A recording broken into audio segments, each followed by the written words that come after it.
Welcome back to WGTV. I'm Joel Gilly, and we are joined by Dr. Kerstetter with the University of Mount Olive, the president of the University of Mount Olive.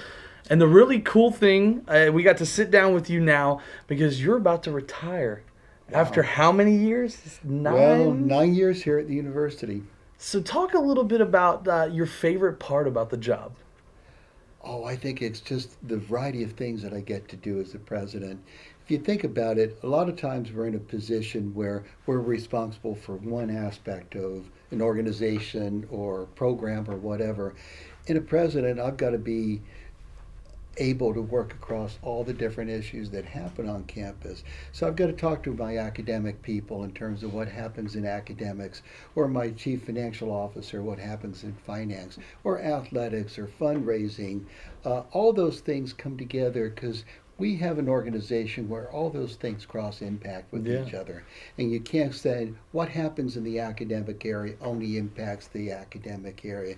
It does the cross impact. So my role is constantly changing. I can tell you what my schedule starts at 8 o'clock in the morning, and I can guarantee you that it's not going to look anywhere like that by the end of the day. I find that fascinating. Kind of keeps things fun. No 2 days the same. Well, sometimes more fun than other times, depending on what I have to be dealing with. But it's that variety that I find fascinating. You talked a lot about having to work with the different departments. Talk a little bit about how that job is kind of shifted. You said your job is always changing. Talk about when you came here. It was just a college, right? And now the university. Kind of talk about that switch. Okay. Well, part of the thing that attracted me to coming to Mount Olive was I saw so much potential here. A lot had happened already, but there was much, much more that could be done here. It's a far more complex organization than I had as president out in Kansas. And so part of the issue is, how do you get people together to start dreaming? How do you get people together to start saying, hey, this is possible for us? And one of the things that we had done was we had the traditional program. We have the non-traditional program at other locations. Back many years ago, I had been a dean of graduate studies, and so it's always been natural for me to be thinking about, should we start doing graduate education? Interesting, because we started as a 2-year college. Now we're a 4-year college, and what is that next level? And so part of it was to look at how do we set up 5 and 7-year goals about where we can grow and where we can develop as an institution. So that was really the idea of getting people together and allowing people to dream, and how do we work together to achieve that dream. And so it's 30 plus years in education, right? How many Keep going. We're at 40 now? Well, keep going. I mean, if you talk about when I first set foot on a college campus till now, it's 53 years. 53 years. And so where has your journey taken you throughout the years? Oh, my wife and I grew up in Wilmington, Delaware. Actually, she and I both went to Bucknell University in central Pennsylvania. I did my master's degree at the University of Delaware. My first job was at Gallaudet College in Washington, D.C., and from there I went to Ohio as the Dean of Students. Then I came actually back to Gallaudet to get my doctorate. And from there I went to northwestern Pennsylvania at Edinburgh with a variety of positions up at Edinburgh University. I actually worked in the Chancellor's office in the state system for a year in Harrisburg. Wow. And then to Thiel College in, again, northwestern Pennsylvania, out to Kansas, and then back here. And what I was trying to do is that relatively early in my career, I thought about becoming a president. I don't know why, other than why anybody would want this, but I thought about doing that. And so I started thinking about, what do presidents have to do? And as he said, if I start in student affairs, I need to know a whole bunch about student affairs. And presidents should know that. And typically people come up for a presidency either through student affairs or academic affairs or fundraising or whatever. But they tend to come up through one of these various channels. And my role is really to require all the people to be working together and understanding that they all have priorities, but how do we achieve the priority for the institution? So what I started doing was positioning myself, so I worked in student affairs. Then I went over into research administration. Then I actually had an opportunity to pursue academic administration. From there I went over and did fundraising. and then ultimately became a president out in Kansas. But the point is that I need to be able to talk student developmental theory with my student affairs people, moves management with my IA people, curriculum design and assessment with our academic. So I need to know enough to talk, maybe be dangerous with each of those. And I don't necessarily need to be the current expert in that, but I need to know what pressures them. Mm-hmm. I need to know what they are working on, because I become the gatekeeper to allow all my senior people to be talking about this is what they're trying to do and how do we work together to achieve a common goal to support the university. Yeah. Why Mount Olive? You said there was a lot of potential. Was it the barbecue in North Carolina that kind of brought you down south? You got me nailed. Yeah, yeah. No, I think it was a little bit more pragmatic than that. In truth of the matter, when we were out in Kansas, we were thinking about coming back east. And a couple of reasons for that. Our daughter and her family up in Pittsburgh, our son and his family down in Fort Lauderdale. We were out in central Kansas. And it was just having families mean grandchildren. I had mentioned earlier to you, never underestimate the magnetic pull of grandchildren. Oh, yeah. And so we really wanted to come back east to be closer to family. It was a nice quality of life out in Kansas. We really liked Kansas, but that pull of family and being closer. Yeah. Well, with Pennsylvania and Florida, we had always talked about North Carolina would be kind of a unique state. Right in the middle. Kind of right in the middle. And there's so many good things about North Carolina that we started looking, hey, what is opening up in North Carolina?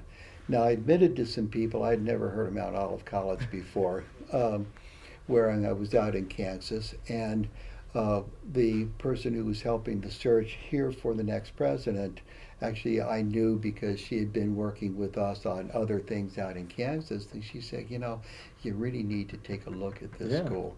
It's very special, knowing what it is, what you are, and the potential for you both having.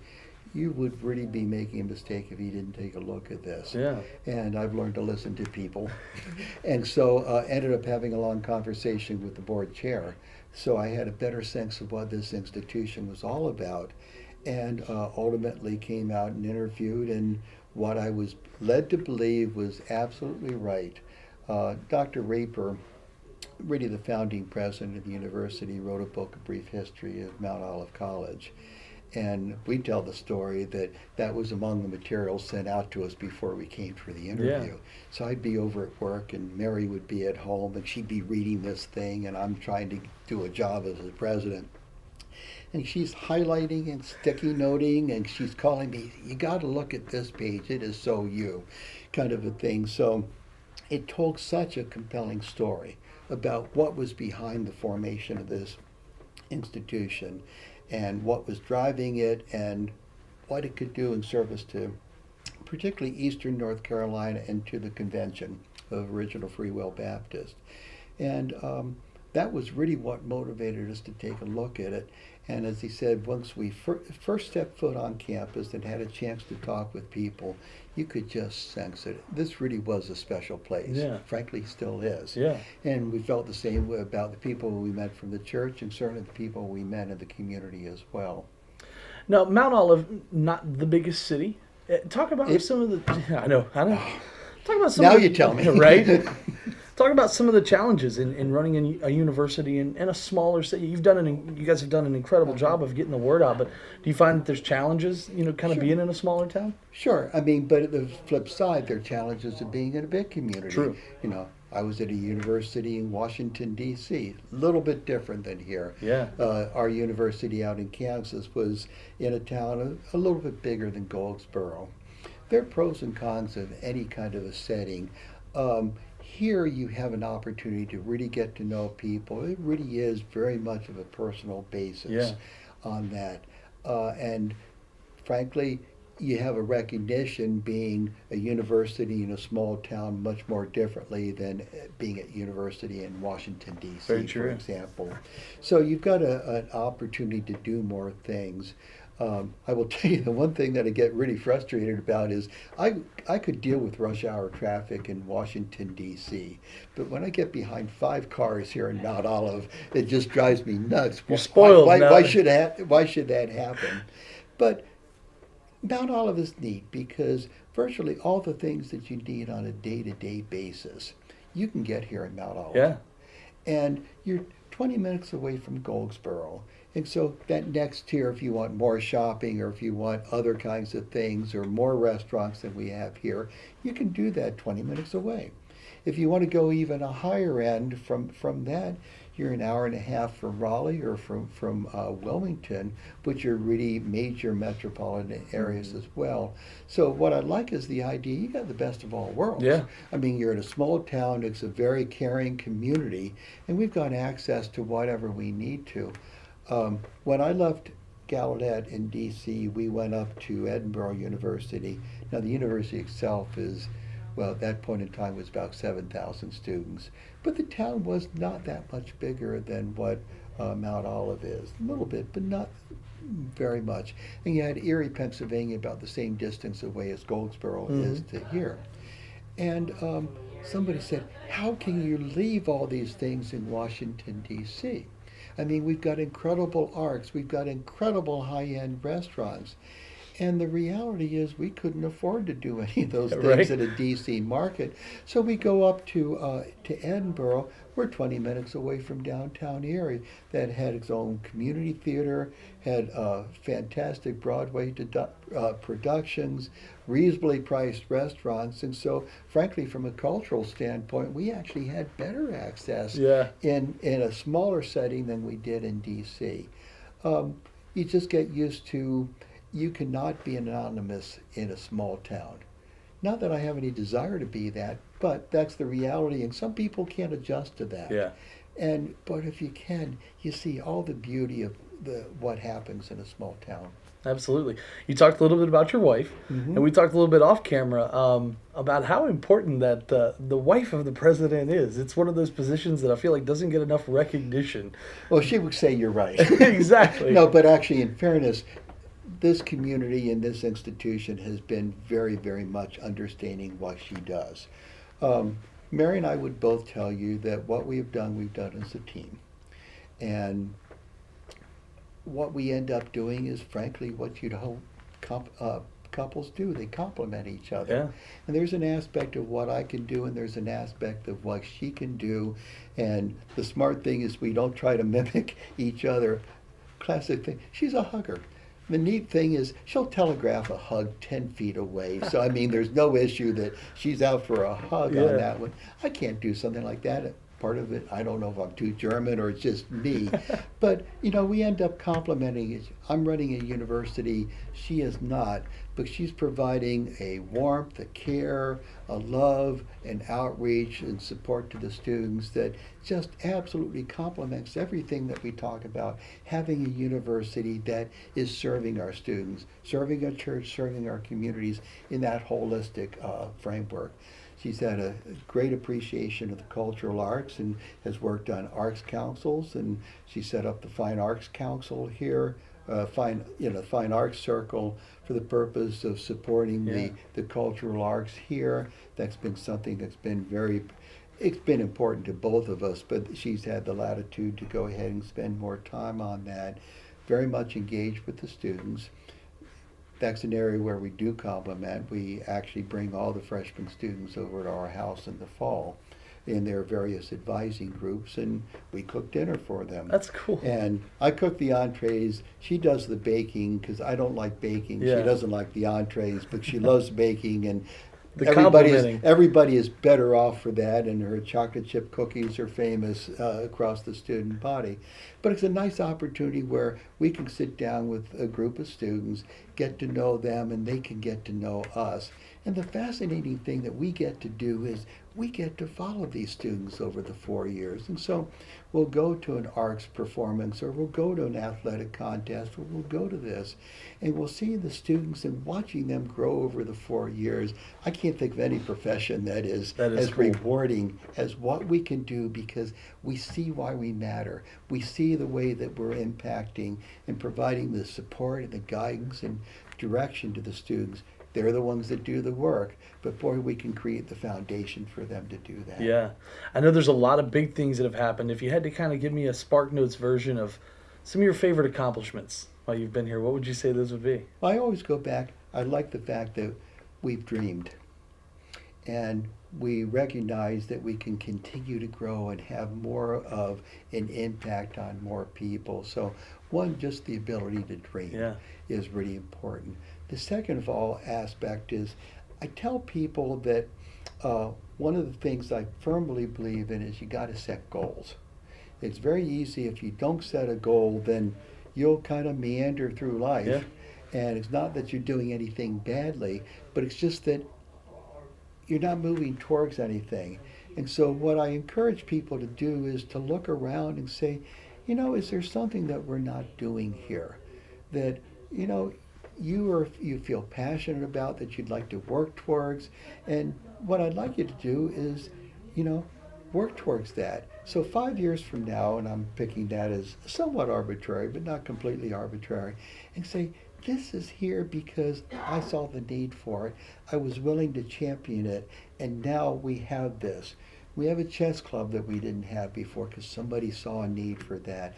We have intercollegiate lacrosse because somebody said this would be a neat Yeah. thing to have, and they were willing to help champion it. And then we can have a broader discussion about, is this good, and if so, how do we make that thing happen? We have a drama club that didn't exist before. Again, that's all because of dreaming. Yeah. Somebody said, that would be neat if we could do this. And the nice thing, a smaller campus, you're not going through 15 layers of bureaucracy. If you get by me, then you're So I was okay. about to say that it's Get not- by me, you're fine. But I want to encourage that kind of thinking. And so you can turn around and say there are a lot of things that have happened because people felt that they had the permission to dream. So we have new academic programs, we have new facilities, we have new sports, as I said. And all of those are because people said, there's an opportunity, we need to do that. And my role is to create an environment in which that's possible and then work through the systems necessary to make certain that we can do that. Yeah, you've done an incredible job. If you had to look into the future a little bit, what do you think kind of the next steps for Mount Olive would be? I hope it continues to dream. I mean, the neat thing is it felt that this is a good time for Mary and I to leave the campus and move on to the next phase of our lives. I've told people that Ecclesiastes is very much right. There is a time for everything. And we feel very good about being able to build on what my predecessors have done. Each of my predecessors have taken it to that next level. I hope and pray that we're perceived as we took it that next level. But now it's time for somebody else to come in with a fresh set of eyes, make the same kind of assessments that we did, and say, okay, this is where I think we can go for that next stage. And I wish them Godspeed on that. Yeah. And so the challenge will be for them to, look around and say, given the things that have happened, given where we are, given the challenges that are out in front of us, this is how I think we can position the university. That's what we've tried to do, what my predecessors have done, and it's now somebody else's time. I hope the campground is better than when we left it. I mean, when we got it, when we're leaving it. Yeah. Future for you in the retirement days, you're moving back up north, Yeah, right? moving back up north, and I tease people that there's so many people from Pennsylvania coming down to North Carolina that there was a request from North Carolina that we got to send some back. So you got a I'm much cheaper house because there's so many people are down here now, right? Well, I'm not sure that's necessarily true, but I certainly can guarantee the weather is a little bit colder up there than it is down here. Yep. Not as brutally cold as people think it might be, but we're going to be closer to family. And that's a compelling reason. A lot of my career was in Western Pennsylvania, so that'll be kind of going home from that standpoint. I intend to remain active. I'm not going to get another job. If I wanted a job, I'd stay in this position because it's a neat job. Yeah. But here's an opportunity to do some volunteer work. I'd like to see if there's some advisory groups or some boards that I can get on, especially in higher education, because I've got a lot of experience and I hope knowledge in those areas. I want to do volunteering in the public schools. And the interesting thing is I really want to do it at the preschool level. Oh, wow. And part of it is we see at the college level, if we can get somebody very successfully through their freshman year, into their sophomore year, the rest of it will go. Oh, If it's a barrier that first year and you're pulling yourself out by your bootstraps to get into your sophomore year, it is just a burden. yeah. And you can still do it, but it is not the same kind of fun as if, hey, I'm doing really well, I'm working hard, and I can do all these other things. Truth of the matter is, if at the preschool level, if you don't have the grounding necessary, you get to kindergarten, first grade, and it is a struggle. It doesn't get any easier, Yeah. that second grade or third grade. So part of it is that there's some things that I can do to help increase the likelihood that they are really kindergarten and first grade ready by the time they go to school. And that's got to be a holistic approach. It's not just the child, but typically it's a family environment. Yeah. It's a bunch of other things that come together. So I'd like to make a commitment to serving in the public schools in some way, shape, or form. Yeah. And then the other thing is, reason for doing this is we really want more flexibility in our schedule, so was we about to can, say, we can travel, we can do some other kinds of things, and wake up in the morning, especially up there, if it's snowing like nobody's business, I don't have to go anywhere. I was asking what you were going to do in retirement, and it was still just volunteering work. I'm like, you got to have something you want to do, just hanging out. Well, part of that, part of that is hanging out, and I get that, but part of it is just having better control of my time. Yeah. And if we want to do this, we can do it. If we don't want to do it, we don't have to. As I said, we feel remarkably blessed for what we've been able and allowed to do over our career together. And some time for us is Absolutely. really the right time for us. The university has grown, and there is now how many different campuses? There's all the Well, outreach programs. We've got and 7 different locations plus an online location. Yeah. We're talking 8 locations. that's now. incredible. I mean, it really the reach of the university has gotten so large, and it's so great. Well, and we're really pleased because that changing the name was an interesting aspect because, one, it makes sense given the fact that now we add another tier that is in terms of graduate. Yeah. It also helps the visibility of the university, and that all of a sudden, if you're out abroad, for example, and you talk about a college, a lot of countries, a college is a high school. Mhm. So trying to recruit international students to come here and come to college, why would I do that? I've already been in college. Yeah. So university status does mean something to them. If we're recruiting out in California or Washington, coming entirely across the country and say I'm going to college is a little bit of a harder sell than university. It just has a certain cachet. Yeah.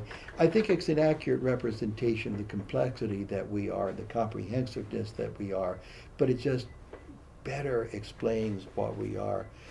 Funny story is when we made the decision to change, we decided that we'd also not only change the name, and there was a process we went through, but then we decided, well, we need to have a new logo, new typeface, Yeah. other things that go along with this. And so we developed those things, and we had this big unveiling. It was in March, and so we have all the students over in the student center, and faculty and staff and alumni there, and we announced that this is what.